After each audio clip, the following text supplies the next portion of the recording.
Assalamualaikum warahmatullahi wabarakatuh. Sahabat sejuta kisah, kembali kami hadir menjumpai Anda. Seperti biasa kami akan menyuguhkan cerita-cerita misteri yang menarik untuk Anda simak. Dan untuk kesempatan kali ini kami masih akan melanjutkan sebuah kisah misteri yang berjudul Pesugihan Desmedus Part 3.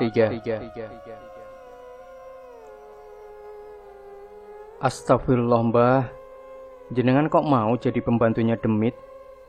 Dapat apa jenengan mbah? Terang Ustadz Rohim. Itu bukan urusanmu. Yang jelas kamu mati malam ini, ancam kakek tersebut.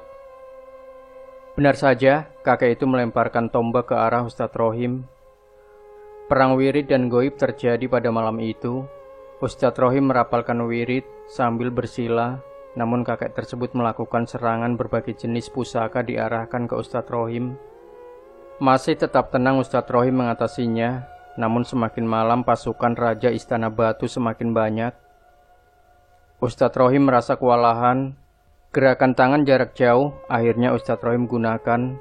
Sekali hempas Demit satu persatu terbakar. Ya jelas Ustadz Rohim menggunakan ajian pukulan jarak jauh dan ajian lembus kilan. Satu persatu Demit yang mendekat mulai terkapar. Namun berbeda dengan kakek ini menyerang membabi buta serta mencari kelemahan Ustadz Rohim. Ya, benar saja otak licik kakek untuk menyingkirkan Ustadz Rohim terpikirkan oleh kakek itu. Kakek dukun mengelabui Pak RT dan Muiz menggunakan ajian sirep yang menerjang mereka berdua. Mata mereka seketika mengantuk dan pedas. Tanpa kelamaan mereka tertidur pulas. Dengan strategi itu, kakek dukun itu dengan mudahnya mengincar raga asli Ustadz Rohim di luar istana. Dukun itu menyerang menggunakan banaspati.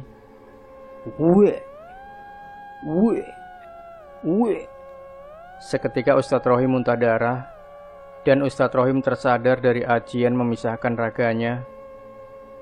Astagfirullah ya Allah. Ustadz Rohim tak berhenti beristighfar. Pak RT dan Muiz seketika kaget dan terbangun dari tidurnya. Ya Allah Kang, gimana ini kok bisa begini? Ucap Pak RT kaget karena melihat Ustadz Rohim sudah berlumuran darah dari mulutnya. Aman Min, panjatkan sholawat terus Min, ucap Ustadz Rohim sembari merapalkan wiridnya. Abah Sumarjo berhasil menyelinap masuk ke ruang Raja Istana Batu Tikungan Banger. Kerjasama dengan Ustadz Rohim sangat bagus. Ustadz Rohim berhasil mengalihkan semua pasukannya untuk menyerang Ustadz Rohim. Alhasil, Abah Sumarjo berhasil masuk ke ruang Raja Istana Batu Tikungan Banger. Sangat menyeramkan. Terdapat banyak kepala manusia yang tergantung di setiap dinding ruangan Istana Tikungan Banger. Baru sempat melangkah memasuki ruangan, Abah Sumarjo terpental jauh keluar ruangan. Makhluk berkepala kerbau bertanduk 5 datang menghampirinya. Hahaha, kiai dari wilayah sebelah hadir ke sini, ucap siluman tersebut. Astagfirullah, ucap Abah Sumarjo. Abah Sumarjo seketika menyiramkan air wirid yang diwiridkan sejak pagi tadi. Siluman tersebut terbakar. Namun anehnya, api kobarannya seketika mereda. Kiai Sumarjo, pusakamu itu tidak bakal mempan di padaku. Tumbalku sudah bisa untuk hidup 100 tahun lagi, gertak siluman tersebut. Ustadz Sumarjo membacakan wirid sembari menggerakkan tangannya. Ya, ajian Brajamusti turunan dari gurunya dulu ia gunakan. Sekali hempasan, siluman itu terpental. Anak buah siluman tersebut mulai bermunculan. Itu menandakan bahwa Ustadz Rohim kalah dalam pertarungannya. Tak mau mengambil resiko dan pikir panjang, Abah Sumarjo langsung kembali ke raganya. Astagfirullahaladzim. Raga Abah Sumarjo tersadar dan kaget seketika melihat Ustadz Rohim berlumuran darah yang keluar dari mulutnya. Abah Sumarjo memutuskan untuk pukul mundur pada pertarungan ini. Kita pulang ke rumah dulu. Malam ini tidak memungkinkan. Kita belum siap, perintah Abah Sumarjo. Iya bah, Tidak disangka, ternyata mereka lebih kuat, sambung Ustadz Rohim.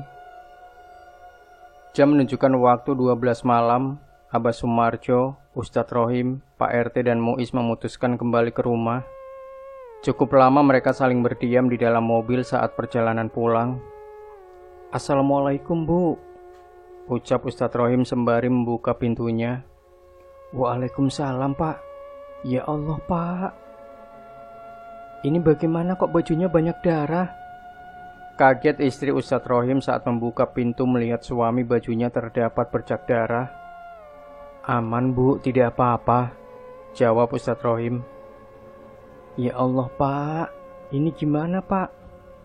Ucap istri Ustadz Rohim sambil berlari masuk dapur, mengambil lap dan air hangat untuk membasuh Ustadz Rohim. Sudah Bu, aman. Ambil minuman teh hangat sama singkong goreng saja dibawa keluar, perintah Ustadz Rohim.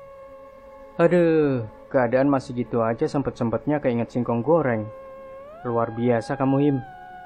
Tahu aja kalau kita lapar. Hahaha. Celetuk Abah Sumarjo. Biar gak tegang bah. Biasa, kaum hawa kalau ada apa-apa suka gampang panik, ucap Ustadz Rohim. Silakan Pak tehnya. Ada yang mau kopi? Tanya istri Ustadz Rohim yang membawa teh dan singkong sambil menyuguhkan pada mereka. Sudah teh saja Bu, jawab Abah Sumarjo. Oh ya, Bapak ganti baju dulu saja, biar bersih, ucap istri Ustadz Rohim kepada beliau. Ucap istri Ustadz Rohim kepada suaminya, memerintahkan untuk mengganti bajunya. Sembari menunggu Ustadz Rohim mengganti baju, Abah Sumarjo, Pak RT dan Muiz menikmati hidangan yang telah disuguhkan. Nampak Abah Sumarjo sedang memikirkan suatu cara untuk mencabut rajah tikungan banger. Setelah beberapa menit, Ustadz Rohim keluar dari kamarnya. Sambil dimonggo Pak, ucap Ustadz Rohim. Iya Him, ini udah dari tadi. Him, ini saya barusan kepikiran, gimana kalau kita adakan ngaji bersama di sana? Hampir mirip ruqyah, cuma ini pada benda, ucap Abah Sumarjo. Boleh bah, dulu kita pernah syukuran di sana, sampai ada yang kerasukan, sambung Ustadz Rohim. Ini kita tetap mengundang banyak orang. Nanti kita wirid ruqyah bersama. Semakin banyak orang, semakin kuat wirid kita, ucap Abah Sumarjo. Kita mengundang warga desa lagi berarti bah? Memungkinkan tidak bah? Dari pengalaman terakhir, takutnya ada yang kerasukan, tanya Ustadz Rohim. Insya Allah kita pakai wirid ini, kita aman. Kita bacakan sebanyak-banyaknya, jawab Abah Sumarjo. Oke bah, rencana kita mau adakan kapan bah? Tanya Ustadz Rohim. Kalau bisa besok malam langsung kita ke sana. Karena takutnya sana semakin memakan banyak korban gara-gara kita malam ini, jawab Abah Sumarjo. Oke bah. Untuk warga gimana Pak RT? Bisa dikondisikan tidak? Tanya Ustadz Rohim. Insya Allah Kang. Besok pagi saya coba tak umumkan warga, jawab Pak RT. Perlu tasakuran tidak bah? Tanya Ustadz Rohim.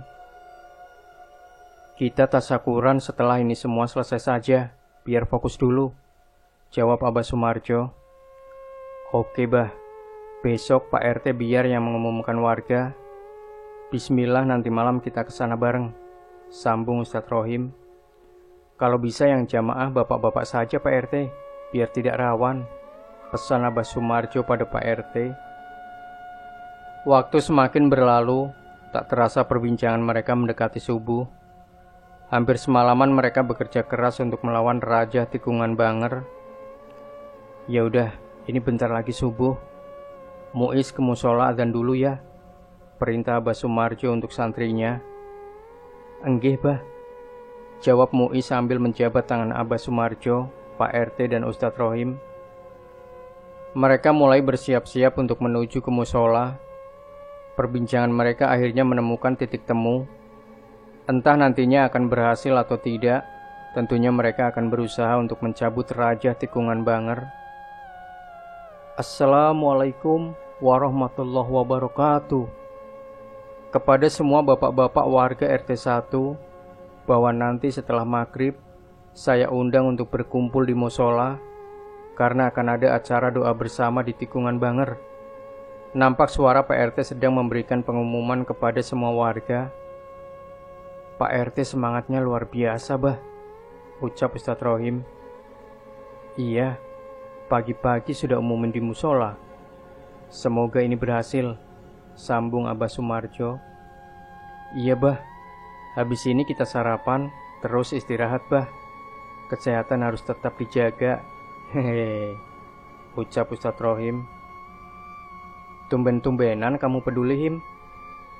Tumben-tumbenan kamu peduli, Him, canda Abah Sumarjo. Setelah melakukan sarapan, mereka beristirahat. Masih sama seperti Abah Sumarjo, selalu melakukan wirid terlebih dahulu.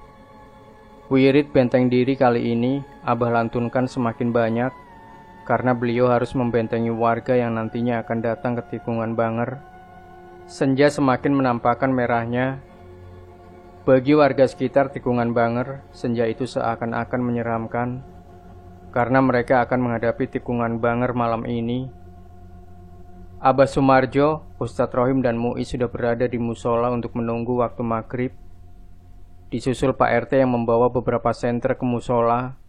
Nampaknya sudah sangat siap untuk langsung ke tikungan Banger. Muiz mengumandangkan adzan maghrib. Satu persatu warga mulai berdatangan. Saling sapa warga dengan mereka menghapus ketegangan malam ini. Setelah sholat isya, mereka menuju lokasi tikungan Banger. Abah Sumarjo mencoba memberikan ketenangan kepada warga dengan candaan dan basa-basi ringan, supaya mereka tidak ketakutan saat berdoa nanti. Bapak-bapak semua, punten, senter sudah bawa belum? Ucap Abah Sumarjo pada warga. Sudah semua, Pak, jawab salah satu warga. Kopi sama singkong goreng sudah bawa belum? Hahaha, tanya Abah Sumarjo lagi. Kopinya aman, bah, singkongnya yang belum ready, jawab Pak RT. Ya udah, ayo, bismillah kita berangkat, ajak Abah Sumarjo.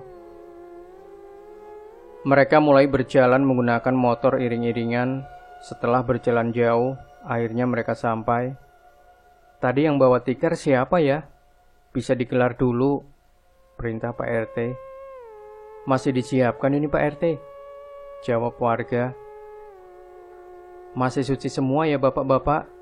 Tanya Abah Sumarjo. Alhamdulillah masih, Pak, jawab beberapa warga. Abah Sumarjo mulai melakukan tawasul sebelum mulai wirid. Al-Fatihah, ucap Abah Sumarjo. Warga membaca Al-Fatihah bersama-sama. Wirid panjang dengan lafal yang sama mulai mereka lantunkan. Lama dan sangat banyak jumlah yang mereka wiridkan. Beberapa warga mulai takut karena tiba-tiba angin datang sangat kencang.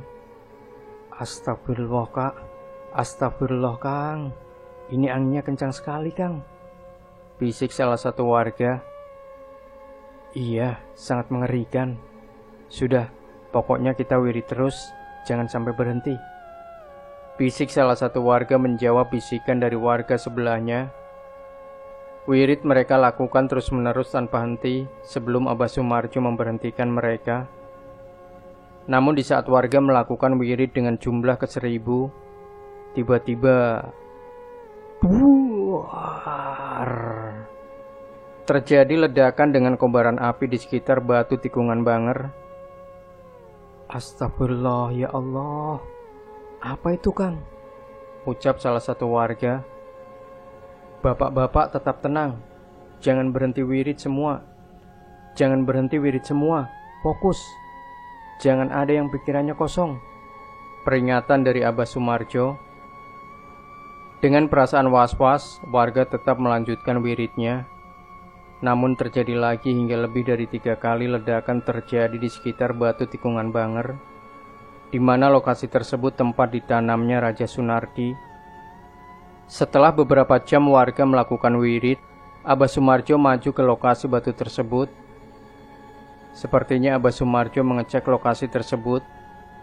Dan benar saja, Abah Sumarjo mengambil bingkisan berisi kain kafan yang berlumur darah dan beberapa benda asing yang jarang mereka lihat. Alhamdulillah, bapak-bapak, ini raja yang tertanam di batu sudah diambil. Sepertinya ini yang menyebabkan sering terjadinya kecelakaan. Seudonnya, ada seseorang yang sengaja memasang benda ini di sini, ucap Abah Sumarjo. Astagfirullah, pantas banyak kecelakaan aneh di sini, ucap salah satu warga. Bapak-bapak semua, sekarang kita siap untuk kembali ke rumah, perintah Abah Sumarjo. Setelah selesai doa bersama, mereka kembali ke rumah masing-masing. Tentunya malam ini akan menjadi perbincangan hangat di desa tersebut. Alhamdulillahim, sudah kita cabut rajanya.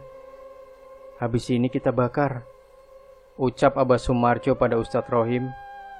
Iya bah, cuma gitu doang tapi merenggut banyak nyawa, sambung Ustadz Rohim. Ya, tentunya ini ulah keserakahan manusia, ucap Abah Sumarjo. Malam itu juga Abah Sumarjo membakar raja tersebut. Halo, ada kabar apa Ton? Tanya Sunardi kepada Tono. Tono merupakan anak pertama dari Mbah Tangil. Tono pisah dengan Mbah Tangil saat berusia 30 tahun setelah menikah dengan istrinya di luar kota. Pak D, ayah sudah tidak ada, jelas Tono. Innalillahi. Tidak ada jam berapa Ton? Tanya Sunardi. Tadi malam Pak, saya dapat kabar dari tetangga sudah mau pagi. Ini saya masih di luar kota, lagi perjalanan pulang, jawab Tono. Setelah menerima kabar dari sepupunya, Sunardi beserta anak istrinya akan segera melesat ke rumah Mbah Tangil. Bu, ayo takziah, Mbah Tangil sudah tidak ada tadi malam, ajak Sunardi pada istrinya. Innalillahi. Lah sakit apa mas? Tanya istri Sunardi. Enggak tahu bu, sepertinya sehat-sehat saja. Ya sudah, saya tak siap-siap dulu. Anak-anak biar ikut saja, sambung istri Sunardi. Mereka melaju ke rumah Mbah Tangil, dan benar saja, rumah Mbah Tangil sudah ramai para warga yang bertakziah.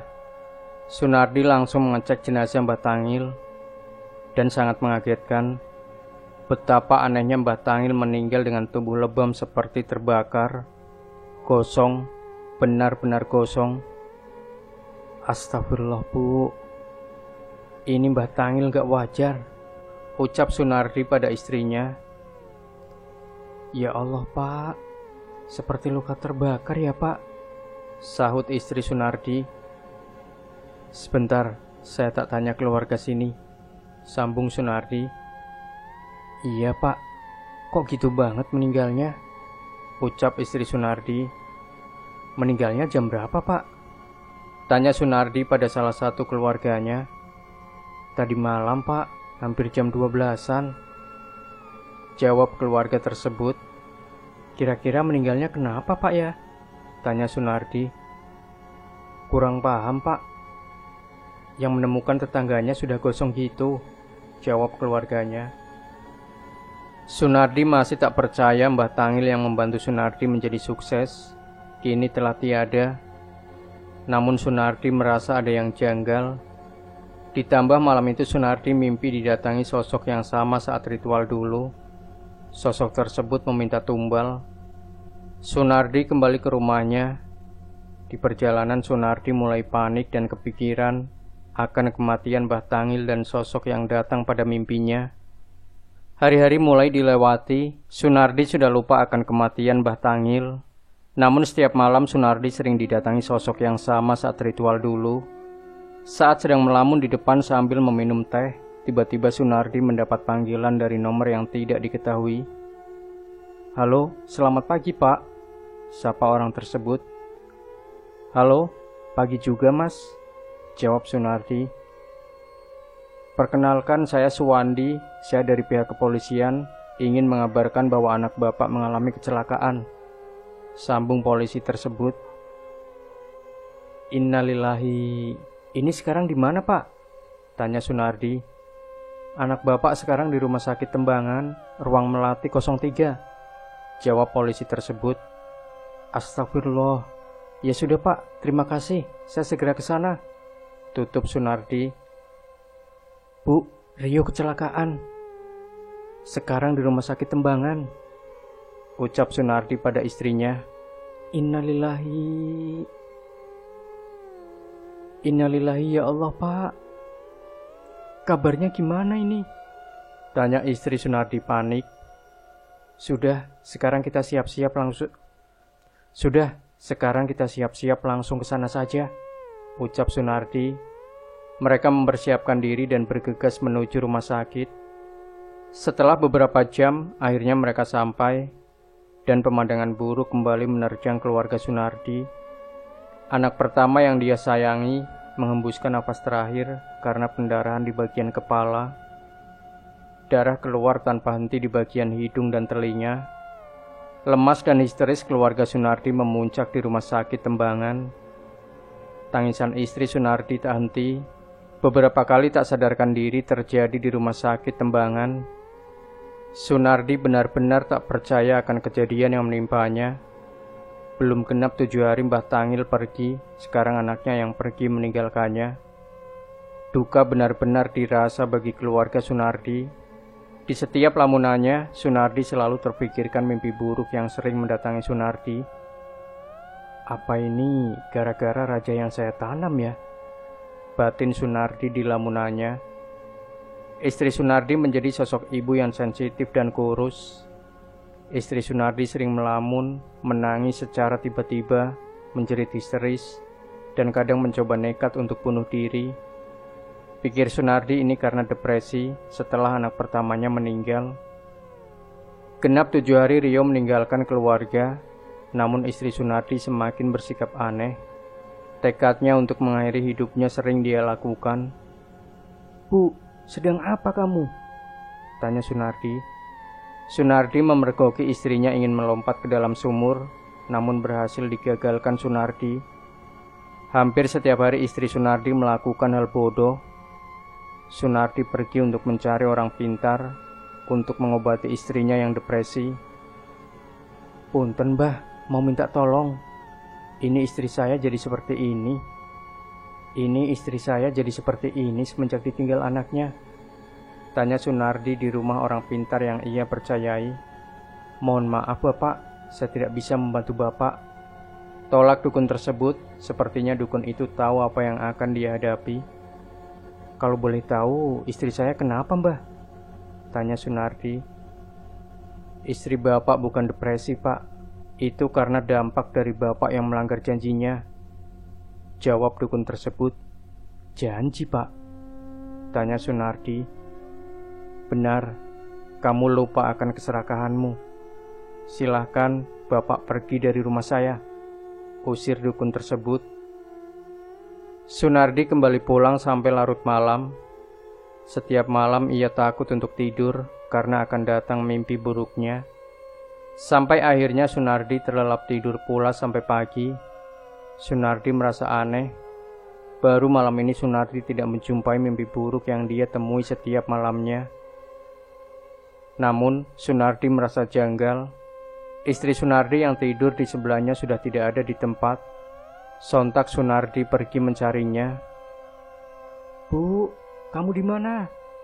Panggil Sunardi. Sunardi mencari-cari di setiap ruangan rumahnya, namun tidak menemukan istrinya. Sampai akhirnya Sunardi curiga dengan sumur di belakang rumahnya. Dan benar, saat Sunardi melihat ke dalam sumur, Sunardi lemas tak berdaya.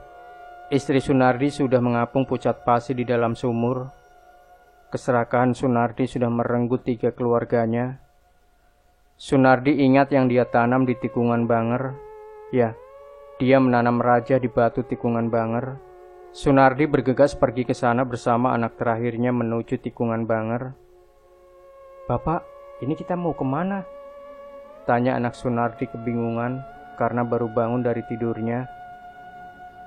Cari obat buat ibu, Ucap Sunardi berbohong dan tidak memberitahu kalau ibunya sudah meninggal di dalam sumur. Terus ibu sama siapa? Ucap anak Sunardi. Ibu masih tidur, Dek. Tidak apa-apa, ditinggal sebentar, jawab Sunardi. Dengan pikiran kacau, Sunardi melaju dengan kencang untuk menuju tikungan Banger. Sunardi berniat untuk mengambil raja yang ia tanamkan beberapa tahun lalu. Sunardi berjalan sambil mencari jalan menuju lokasi tikungan Banger. Dengan kecepatan tinggi beberapa jalan lika-liku dia lewati. Namun saat di tikungan berikutnya, tak disangka, duar, mobil Sunardi terperosok gagal menikung dan menabrak batu besar di tikungan tersebut. Tok tok tok, Assalamualaikum Kang Rohim. Pak RT mengetuk rumah Ustadz Rohim dengan gugup. Waalaikumsalam, Min. Ada apa kok panik? Ada apa kok panik seperti ini? Ini, kok ada kabar? Katanya ada mobil kecelakaan di tikungan Banger. Sopir dan anak kecil meninggal di tempat. Dan semenjak kejadian itu, di tikungan Banger sudah tidak pernah lagi terjadi kecelakaan. Demikianlah sahabat sejuta kisah. Jangan lupa tinggalkan komentar Anda, like, share video ini, subscribe channel Sejuta Kisah, dan kembali nantikan cerita-cerita misteri terbaru dari kami. Wassalamualaikum warahmatullahi wabarakatuh.